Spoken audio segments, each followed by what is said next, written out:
સૌને મારા જય શ્રી કૃષ્ણ.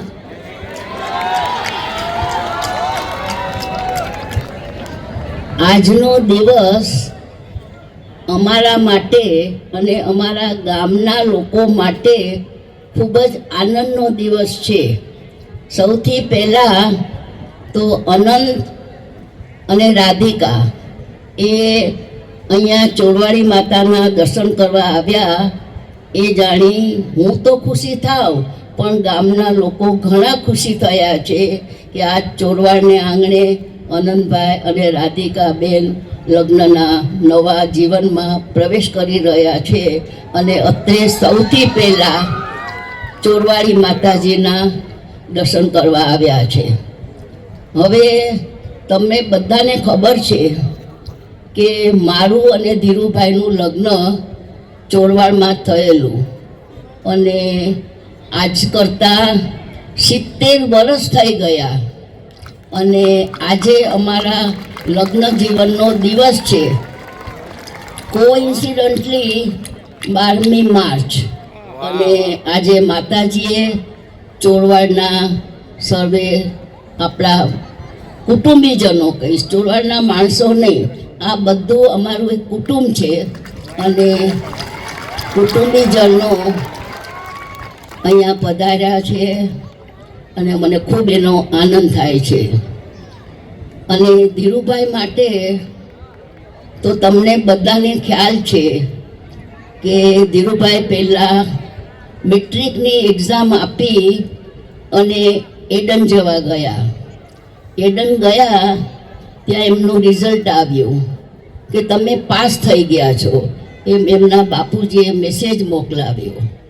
તો ધીરુભાઈ હસીને કહ્યું કે હવે પાસ અને ના પાસ એમાં શું ફરક છે, હું તો એડન અહીંયા નોકરી કરવા આવી ગયો છું. ઘણા વર્ષો થઈ ગયા અને એડનમાં 7 વર્ષે તમને સિટીઝનશીપ મળે. આપ માનશો નહીં કે આજે ઓફિસમાંથી કાગળ આવ્યો કે તમારું સિટીઝનશીપ થઈ ગયું છે. અને બીજે દિવસે ધીરુભાઈએ લેટર આપી દીધો કે હું રિઝાઇન થાઉં છું. તો એમના મોટા ભાઈએ બહુ સમજાવ્યું, રમણીભાઈએ, કે ના ધીરુ, આટલી નોકરી સારી મૂકી અને જવાય નહીં. તો એમને કીધું ના, મારે મારું તકદીર અજમાવવું છે અને મારે ઇન્ડિયા જવું છે. તો ભાઈએ કહ્યું કે ઇન્ડિયામાં જઈને શું કરીશ? એને કીધું ભગવાન મને જે રસ્તો બતાવશે એ રસ્તામાં હું આગળ વધીશ. અને મને ખરેખર ખ્યાલ જ છે કે હું ઇન્ડિયામાં જઈને કંઈક કરવા માગું છું. શું કરવા માગું છું એ તો હવે ઈશ્વર મને તક આપશે, એ રીતે હું આગળ વધીશ. તમારા બધાના શુભાશથી ધીરુભાઈ ધીમે ધીમે આગળ વધતા ગયા ને ઘણા વર્ષો થઈ ગયા. તમને બધાને ખબર છે કે જામનગરમાં ધીરુભાઈએ રિફાઇનરીની સ્થાપના કરી. ત્યારથી આપણા જામનગરનું નામ ખૂબ આગળ આવી ગયું. અને એમાં અનંત અને રાધિકાના પ્રી વેડિંગનું ફંક્શન કર્યું અને આપણા જામનગરનું નામ ઇન્ડિયાના ઇન્ટરનેશનલ મેપ ઉપર આવી ગયું.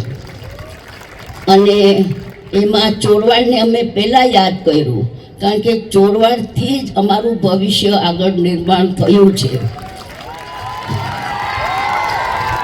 એટલે ચોરવાડને તો અમે ક્યારેય ભૂલી ન શકીએ. જામનગરમાં રહીશ, અનંતને મદદ કરીશ અને આ રીતે બંને જણા ખૂબ ખુશી રહે જામનગરમાં. અને હજુ પણ છે, એના કરતાં એમના બિઝનેસને ખૂબ આગળ વધારે અને આપણને ચોરવાડની પ્રજાને, જામનગરની પ્રજાને ખૂબ ખૂબ લાભ મળતો રહે એવી મારી શુભકામના છે. આજે તમે અહીંયા પધાર્યા છો બધા આપણા ચોરવાડ ગામના આજુબાજુના, તો બધા જમીને જજો, કારણ કે અમને બહુ ખુશી થશે કે આપ સૌ અહીંયા જમીને જાઓ, આનંદ કરો. પછી ડાયરાનો પ્રોગ્રામ છે, એમાં પણ આવવું હોય તો આવી શકો છો. અને આપણા ચોરવાડ ગામની ખૂબ ખૂબ આબરૂ આગળ વધે, નામ આગળ વધે એવી હું માતાજીને અને શ્રીનાથજીને પ્રાર્થના કરું છું. જય શ્રી કૃષ્ણ.